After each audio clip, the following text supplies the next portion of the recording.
Bonjour. On pourrait commencer par Il était une fois, il y a bien, bien longtemps, etc. Il s'agit de la géométrie. C'est quelque chose qui a commencé il y a effectivement très très longtemps, mais qui a commencé à être clarifié, disons, par les Grecs de l'Antiquité.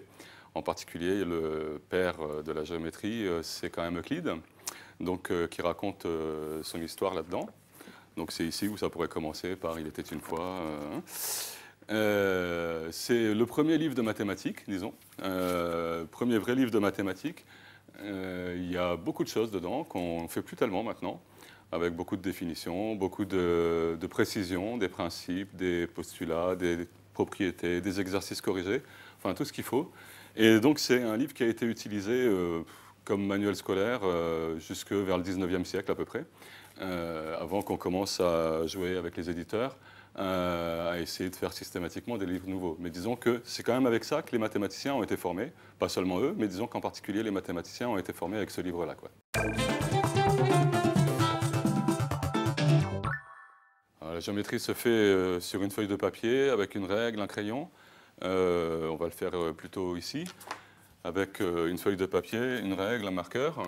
Et le genre de choses qu'on est amené à faire assez rapidement, disons, c'est de placer deux points A et B séparés par une certaine longueur. Ici, on a un point A, un point B, et jusqu'à l'époque des Grecs, on appelait quand même la droite, que maintenant on appelle le segment. Qu'est-ce qu'on peut faire à partir d'un segment comme ça? Par exemple, on peut se poser la question de trouver le symétrique du point A par rapport à celui-là. Et donc, qu'est-ce qu'on a besoin de savoir faire en géométrie pour être capable de placer ce symétrique? La première idée, c'est que déjà le symétrique va être sur la droite AB, mais cette fois-ci la droite prolongée, hein, le segment prolongé. Donc on va avoir besoin de tracer la droite, peut-être pas du côté du point A, plutôt du côté du point B, et puis de placer la même longueur ici. Avec la règle graduée, c'est pas un instrument très précis. En général, on utilise plutôt un compas ici pour mesurer l'écartement entre A et B et pour reporter cette longueur-là en utilisant un arc de cercle. Alors, je vais peut-être le marquer un peu mieux que ça, ici. Un arc de cercle qui me permet de placer le symétrique du point A. Donc je vais avoir ici le point A' symétrique. Alors maintenant, quelles sont les opérations que j'ai effectuées, enfin ce que je sais faire et que j'ai utilisé pour faire ça? Déjà, j'ai été capable de tracer le segment AB. J'ai été capable de prolonger la droite que j'avais déjà commencé à tracer, de prolonger le dessin de la droite en tout cas. La droite avec l'appellation d'Euclide, mais à l'heure actuelle, c'est prolonger le segment. Et puis, tracer un arc de cercle, donc sans doute aussi un cercle, centré à un endroit précis, avec un rayon précis. Dernière chose, ici, j'ai réussi à tracer l'intersection entre la droite et le cercle. Je suis capable de marquer l'intersection entre la droite et le cercle. Alors, si on regarde ce que raconte Euclide, il a ce qu'il appelle des demandes ici, dans cette version. La version originale est en grec, évidemment.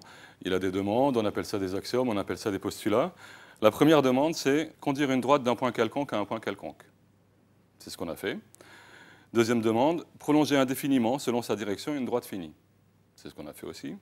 Troisième demande, d'un point quelconque, et avec un intervalle quelconque, d'écrire une circonférence de cercle.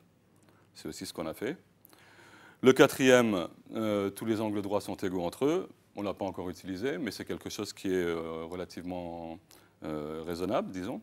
Tout ça, ce sont des demandes précises et courtes. Et puis on arrive à la cinquième, et là, ça devient une catastrophe, puisque l'énoncé, c'est « Si une droite tombant sur deux droites fait les angles intérieurs du même côté plus petits que deux droits, ces droites, prolongées à l'infini, se rencontreront du côté où les angles sont plus petits que deux droits. » C'est-à-dire que là, ça devient carrément un roman. Quand on y réfléchit, si on ne le connaît pas à l'avance, c'est quelque chose auquel on ne comprend absolument rien, quoi. Donc il y a un niveau de difficulté dans cette demande par rapport aux autres qui est assez spécial. Et alors, comme tous les mathématiciens, pas seulement eux, hein, tous les gens qui apprenaient les mathématiques, en particulier tous ceux qui sont devenus des brillants mathématiciens, sont tombés là-dessus, ils ont appris les mathématiques dans Euclide, ils regardent les premières propositions. Les premières propositions, il ne se passe rien. On n'a pas besoin de la cinquième demande, on ne s'en sert absolument pas. Et puis il y a un moment où on y arrive, enfin on a besoin de la cinquième demande, c'est pour la proposition 47. Et la proposition 47, c'est ce qu'on appelle le théorème de Pythagore. Donc c'est la première fois qu'il va s'en servir. Pendant tout le reste du temps, il utilise les demandes 1, 2, 3, 4. Et quand enfin on va se servir de la cinquième, c'est pour le théorème de Pythagore.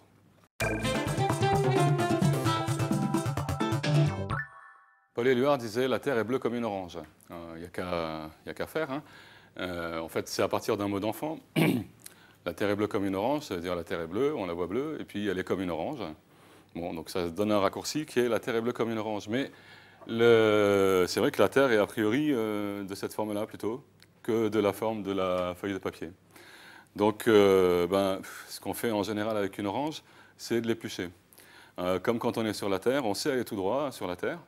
Aller tout droit sur la Terre, ça veut dire aller ni trop à gauche, ni trop à droite. Donc, on va tout droit. On sait bien qu'on va quand même tourner, que c'est pas bien droit. Enfin, on sait quand même ce que ça veut dire, quoi. Et pour éplucher une orange, on pourrait faire la même chose, c'est-à-dire faire un certain nombre de chemins comme ça, tout droit, ici. Un autre, donc ça, ce serait sensiblement l'équateur. Un autre ici qui serait sensiblement un méridien.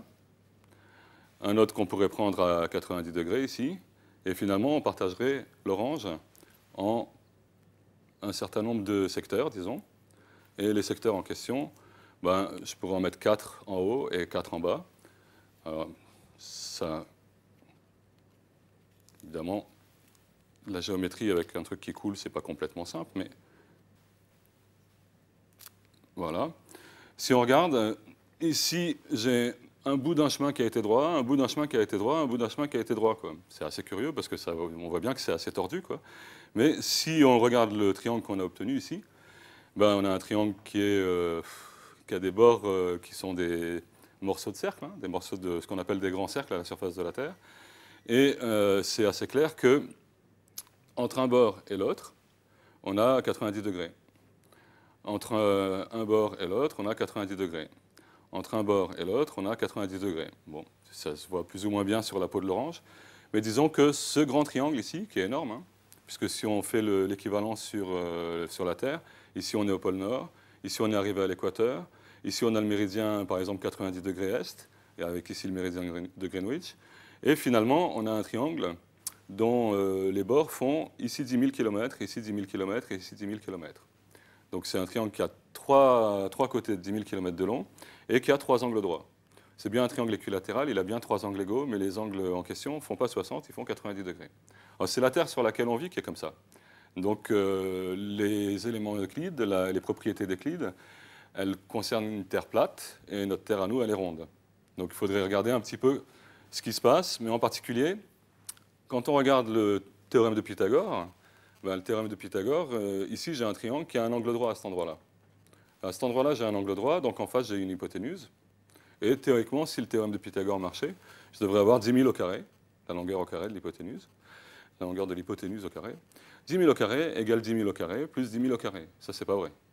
Hein, et c'est la même situation en chacun des angles. Celui-là, c'est un angle droit, donc ici j'ai une hypoténuse. Celui-là, c'est un angle droit, donc ici j'ai une hypoténuse. C'est quand même une situation un petit peu curieuse, disons. Mais c'est clair que le théorème de Pythagore ne marche pas là-dessus.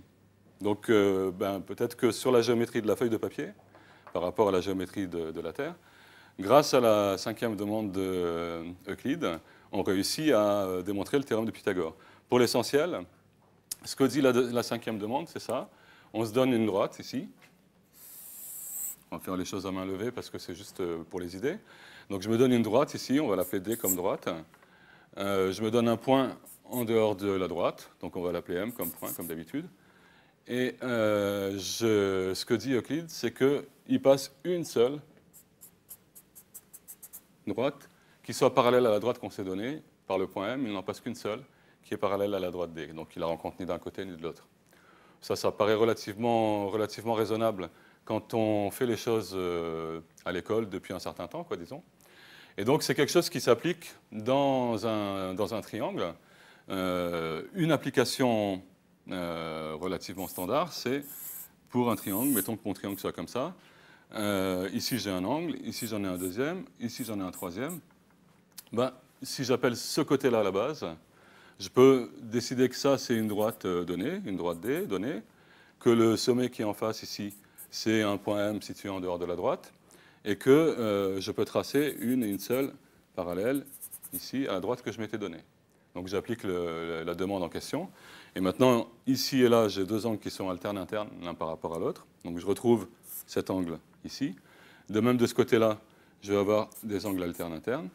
Et donc, si on regarde de la droite jusqu'à la droite, je réussis à passer par un angle, puis le deuxième, puis le troisième.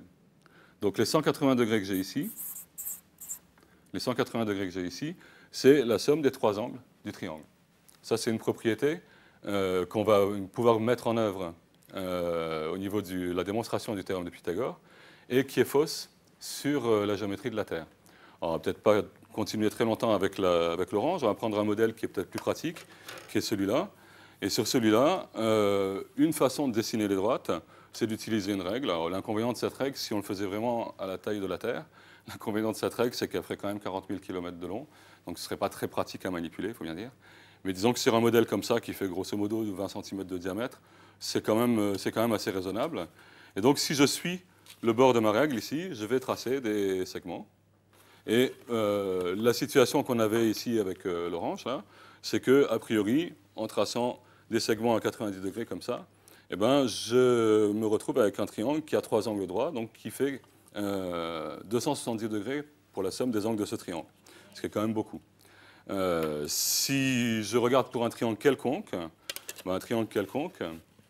on pourrait carrément tracer, ce qui est assez surprenant par rapport à la longueur de la droite sur la feuille de papier, c'est qu'ici, on peut faire carrément le tour, ici, complet, et tracer la droite complète, alors que sur la feuille de papier, on nous a bien expliqué que c'était infini. Ici, par rapport à une feuille de papier, c'est pas loin d'être infini, c'est très très grand, 40 000 km de tour pour la Terre. Il faut quand même un certain nombre de feuilles de papier pour réussir à dessiner un truc comme ça. Hein. Mais disons qu'a priori, je peux dessiner comme ça la droite complète. Je peux faire la même chose ici. Donc on va le faire. Hop. Je suis le bord. Je m'appuie sur la règle. Ça me fait déjà deux côtés pour mon triangle. Et je peux en faire un troisième. Voilà, là, je suis en train de dessiner un triangle, n'importe lequel. Pas forcément un triangle qui fait un huitième de la taille de la Terre. Et donc ici, on voit bien que le triangle que j'ai obtenu ici, que je pourrais appeler le triangle ABC, ce triangle-là, eh ben, il est l'intersection d'un premier fuseau ici, un deuxième et un troisième. Okay. Alors maintenant, quelle est la surface de ce fuseau ici? La surface complète du fuseau ici, ben, ça dépend de l'écartement de l'angle, puisque je suis entre un point ici et un point là, qui sont opposés l'un de l'autre. Donc ça dépend de l'angle que j'ai ici. Si j'avais un angle de 180 degrés, eh ben, j'aurais d'un côté toute la surface et de l'autre côté toute la surface de la Terre. Donc avec simplement 180 degrés d'ouverture, je réussirai à récupérer toute la surface de la Terre. Donc ici, j'ai une proportion de cette surface de la Terre qui est la proportion due à l'angle que j'ai en ce point-là. Mettons que ce point-là s'appelle le point A et que cet angle-là s'appelle l'angle alpha. Donc on pourrait dire comme ça. Si je regarde, alpha sur 180 degrés, c'est la proportion de la surface de ma tranche ici, disons. De mes deux tranches d'orange, il y en a une d'un côté, une de l'autre. Je peux faire la même chose au point B, la même chose au point C, et je vais me retrouver à chaque fois avec quelque chose qui est proportionnel à l'angle, avec cette fraction de 180 degrés qui va intervenir. Finalement, quand on regarde la surface ici, plus la surface de ce secteur-là, des deux tranches d'orange qui sont opposées l'une à l'autre. Maintenant, si je regarde par rapport à ce point-là, le point B, ici, eh ben, j'ai la même chose, j'ai la même situation, mais dans un autre ordre. La même situation ici, une tranche d'orange, une tranche d'orange. Et pour le point C, ce sera pareil. Si j'oriente les choses encore différemment, j'aurai une tranche d'orange et une tranche d'orange de l'autre côté. Donc, si on regarde bien, j'ai à chaque fois des fractions de la surface de la sphère. Alors, on peut peut-être reprendre ça sur la feuille de papier, mais disons que l'angle que j'ai ici, j'ai une espèce de triangle donc, arrondi comme ça, avec le point A, le point B, le point C. Je dis ici j'ai un angle alpha, ici j'ai un angle bêta, ici j'ai un angle gamma, par exemple. Ces trois angles, la surface, disons, du secteur correspondant à cet angle-là, on avait dit, c'est alpha sur 180 fois la surface de la Terre. Hein. Donc on va mettre T pour la surface de la Terre, par exemple. Maintenant, si je prends pour l'angle B, je vais avoir la même chose. J'ai une espèce de fuseau qui est fait avec deux tranches d'orange. Et je récupère de la même façon bêta sur 180 fois la surface de la Terre. Et pour le troisième, c'est pareil. Gamma sur 180 fois la surface de la Terre. Et ça me donne quoi? Ben, si on regarde sur la sphère qui est ici, quand j'ai pris cette proportion ici, là, plus la proportion qui correspond à B, plus la proportion qui correspond au point C. Hein. Alors j'ai réussi à couvrir toute la surface de la Terre sans problème. Sauf que le triangle ici, il apparaît dans le premier fuseau, dans les deux premières tranches d'orange. Le triangle, il apparaît à nouveau dans les deux tranches correspondant à B. Et le triangle, il apparaît à nouveau dans les deux tranches correspondant au troisième point. Donc le triangle, il est compté plusieurs fois. Il est compté plusieurs fois. Il est compté pour chacun des angles. La surface du triangle apparaît pour chacun des angles. Donc, je ne sais pas, je vais appeler ça un triangle, hein, on m'a dit. La surface du triangle, elle apparaît ici, elle apparaît là, et elle apparaît là. Alors, comme c'est la Terre, si on regarde ce triangle ici, ben, on a exactement le même de l'autre côté. Donc, quand je dis que j'ai récupéré le triangle dans chacune des trois fois, en fait, j'ai récupéré deux fois chacune des trois fois. Donc, j'ai 6 fois la surface du triangle qui va apparaître ici, par rapport à la surface que j'ai calculée. Cette surface-là, ben, si on fait le compte maintenant, je vais faire apparaître alpha plus bêta plus gamma avec une certaine proportion. Et puis, ça va me faire apparaître la surface du triangle. C'est-à-dire que, si on finit le calcul, ça va apparaître sans problème, mais le défaut que j'ai ici, 90 plus 90 plus 90, il apparaît parce que la surface de mon triangle est très importante. La surface du triangle est très importante, donc le défaut par rapport à 180, passer de 180 à 270, c'est quand même pas mal. Le défaut apparaît parce que c'est un triangle qui est très important et que je ne peux pas aplatir a priori, que je n'arrive pas à aplatir a priori. Maintenant, si j'en prenais un tout petit ici, bah, celui-là, je n'aurai aucun problème pour l'aplatir et pour constater que ça fait 180 degrés. Bon, si on veut une formule exacte, il faut passer en radians. Donc, au lieu de marquer alpha sur 180, ce sera alpha sur pi fois la surface de la Terre, plus bêta sur pi fois la surface de la Terre, plus gamma sur pi fois la surface de la Terre. Tout ça, ça fait la surface de la Terre, on a dit, plus le triangle qui apparaît 2 fois dans chaque secteur. Donc 6 fois la surface du triangle. 6 fois la surface du triangle, ça c'est parce qu'il apparaît dans tous les secteurs, dans tous les fuseaux. Et pour faire la surface de la Terre, on en a juste 2 qui sont utiles. Donc finalement, il y a 4 fois la surface du triangle qui est en trop quand on a fait cette somme ici. Donc maintenant, si on écrit le résultat, eh ben, pour récupérer alpha, bêta, gamma, il suffit de multiplier par pi sur t. Donc alpha plus bêta plus gamma est égal à pi sur t fois t, ça fait pi. Donc ça, c'est les 180 degrés, plus les 4s qui sont ici, les 6s moins 2s, ça fait 4s, multiplié par pi sur t, ça fait 4 pi s sur t. Si on remplace la surface de la Terre par 4 pi r2, qui est la surface d'une sphère de rayon r, on voit qu'on va faire apparaître le triangle par rapport à r au carré, qui est énorme. Donc il faut vraiment que le triangle soit grand pour qu'on réussisse à voir la différence par rapport au pi qui est ici, qui fait 180 degrés.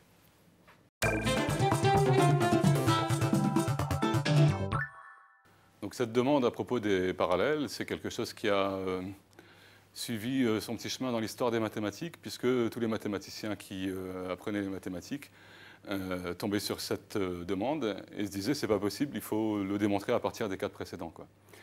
Donc ils ont essayé tout au long des siècles des démonstrations directes, des démonstrations par l'absurde. Et il a fallu attendre le 19e siècle pour que ça se termine. Il y a plein de mathématiciens célèbres qui sont passés dessus. Il a fallu attendre le 19e siècle, 1830. C'est un Russe qui s'appelle Lobachevsky, qui est dans une période, il faut se replonger dans la période de l'histoire correspondante. On a quand même, par exemple en France, on a coupé la tête à un roi. C'est quelque chose qui était quand même assez inhabituel, disons. Et donc le dogme qui consistait à essayer à tout prix de démontrer cette cinquième demande est quelque chose qu'on pouvait se permettre de remettre en question à cette époque-là, quoi. Et donc Lobachevsky imagine que, en fait, non, on peut choisir autre chose que la droite parallèle unique. On peut essayer plusieurs ou on peut essayer aucune. Lui, il essaye plusieurs et il trouve que la géométrie marche bien. Alors, depuis, on a trouvé des modèles de représentation, un petit peu comme ici. Ici, on représente une géométrie dans laquelle ça ne marche pas. La cinquième demande d'Euclide ne marche pas. Pourquoi? Parce qu'il n'y a pas de parallèle à la surface de la Terre. Il n'y a pas de parallèle parce que de grands cercles se coupent toujours en deux points diamétralement opposés. Donc, il n'y a pas moyen de trouver la parallèle qui passerait par, etc., puisque de toute façon, les parallèles, ça n'existe pas au niveau de cette géométrie à la surface de la Terre. Lobachevsky, lui, il s'intéresse plutôt à de la géométrie dans laquelle il y aurait plusieurs parallèles. Donc, c'est ce qu'on a. On a ici un modèle à l'intérieur d'un disque, un modèle de géométrie comme ça, où, en fait, le segment qui joint ces deux points, ici, par exemple, c'est en fait un arc de cercle. Donc, on est à l'intérieur d'un disque, et ici, on a un arc de cercle qui est celui-là, qui arrive ici perpendiculairement au bord, et de l'autre côté aussi, il arrive perpendiculairement au bord. Donc, c'est un cercle dont le centre est porté par le rayon ici qui est perpendiculaire à celui-là, donc il est tangent au cercle ici, il est tangent au cercle de l'autre côté, et si bien que quand on va tracer les deux tangentes, on va trouver un centre qui est en dehors de l'univers dans lequel on travaille. Donc, à part les diamètres, tout le reste, ça va être des arcs de cercle comme ça qui sont perpendiculaires au bord de l'univers dans lequel on est, quoi. Et alors, ça donne une géométrie un petit peu curieuse parce que si on regarde par rapport au centre, ici, donc on va peut-être marquer ici le centre, autour de ce centre, il va y avoir ce qu'on appelle des triangles équilatéraux aussi, mais avec une autre géométrie. Ici, j'ai un sommet. Ici, j'ai un sommet. Et en fait, c'est cette chose-là ici, un arc de cercle qui est la droite locale, un segment ici, un segment ici. Donc les trois droites locales ici sont de même longueur. Et ça fait ce qu'on appelle un triangle équilatéral. Alors ici, je vais avoir la même chose, la même situation. Encore la même ici. J'ai un triangle ici, qui est un triangle équilatéral. Et je suis en train, autour du centre de l'univers, là, je suis en train de placer un certain nombre de triangles équilatéraux.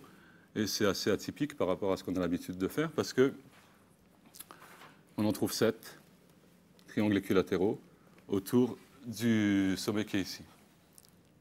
Si on essaye de faire la même chose en géométrie euclidienne, a priori, on peut mettre 6 triangles équilatéraux autour d'un sommet. Et si on essaye d'en mettre un 7e, eh ben, on a un mal de chien et on obtient quelque chose d'un peu catastrophique, il faut bien dire. Et on ne réussira pas à mettre les 7 triangles équilatéraux autour d'un sommet. Donc on a une situation un petit peu différente, disons, dans laquelle il y a effectivement plusieurs parallèles. Donc on se place dans la situation, par exemple, on prend le point vert ici. On a ici une droite. Cette droite-là ne rencontre pas la droite qui passe par les deux roses et rouges, là. Ces deux-là ici. Donc ici, j'ai une droite qui ne rencontre pas celle-là. Mais si je regarde rose et vert, disons, j'ai aussi une droite qui passe par le rose, là. Donc ici, j'avais une droite qui ne rencontre pas ni celle-là, ni celle-là. Et pourtant, ces deux-là sont en train de passer par ce point-là. Donc, je me trouve dans la situation d'avoir une droite, un point situé en dehors de la droite, une première droite qui ne rencontre pas celle-là, qui est donc parallèle, une deuxième droite qui ne rencontre pas celle-là, qui est donc parallèle. Donc, j'ai deux droites parallèles à celle-là qui passent par le même point. Donc, je suis dans une situation qui n'est pas la situation décrite par la 5e demande d'Euclide. Et c'est ce qui explique qu'on se retrouve avec 7 triangles équilatéraux ici, autour du sommet.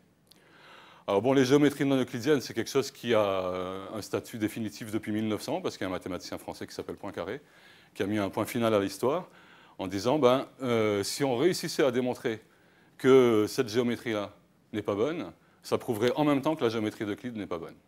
Donc si les géométries non euclidiennes contiennent un défaut, qu'on n'a pas encore trouvé et qui va se trouver peut-être dans quelques années, eh ben, le défaut rejaillit sur la géométrie euclidienne, et inversement. Elles ont exactement la même valeur logique. On peut travailler aussi bien en géométrie euclidienne qu'en géométrie non euclidienne. Alors pour voir un petit peu la différence entre les deux types de géométrie, on peut regarder le problème du jardinier. Le problème du jardinier, c'est, on suppose qu'on a un jardinier qui veut planter des arbres, et qui veut les planter, pas alignés tous ensemble, mais il veut quand même que chaque fois qu'il y en a deux qui sont alignés, on puisse trouver, dans le lot des arbres qu'il a plantés, un troisième aligné avec les deux premiers. J'en prends deux quelconques. Il y a toujours un troisième qui est aligné avec ces deux-là.